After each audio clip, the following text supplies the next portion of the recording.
সত্যি আমি কোনোদিন ভাবিনি যে আমার এত শখের জিনিস এভাবে আমার কাছ থেকে কেড়ে নিবি। আপনারা তো জানেনই যে আমার আব্বা আমাকে 2টি বরকি কিনে দিছে, যে ওই বরকির সব দায়িত্ব তোর। ওই বরকি এই শুক্রবার দিন আমার আব্বা হাটে বেচি থইছে, আমি পাইতা শুনু না, আপু বাইত গেছিনু।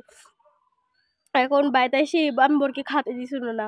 এখন আব্বা করছি, আব্বা বরকি কো খাতে দেওয়া লাগবে। এখন করছে বরকি তো নাই, আমি তোকে 2টি কিনে দিব নি। করছে আমার বরকি নাই মানে আরও 2টি কিনে দিবে। করছে আমি বরকি হাটে বেচে দিছি। এখন আমি আব্বাকে জিজ্ঞাসা করছি, আব্বা তুমি কি জন্য বরকি বেচলে? বেচলে তো বেচলি, আমার কইলে না কি জন্যে? এখন করছে তুই তো জানিসই যে আমারে এক গাদি ঋণ হাল খাতার কার্ডও দিছে, 20,000-এর মতো বাকি। যদি ওই টিকা না দিতে পারি তাহলে বাড়িতে আসবি নি, মান সম্মান শেষ হয়ে যাবি নি।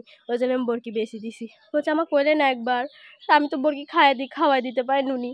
এখন করছে এখন করছে যে এখন করছে যে তুই বাড়িতে আসিলু লে, তুই আসতে আসতে দেরি হয়ে গেলে তখন বরকি বিছা হইলো না নি, আমার মানহানি হলো নি, এই জন্যে বরকি বেশি দিছি।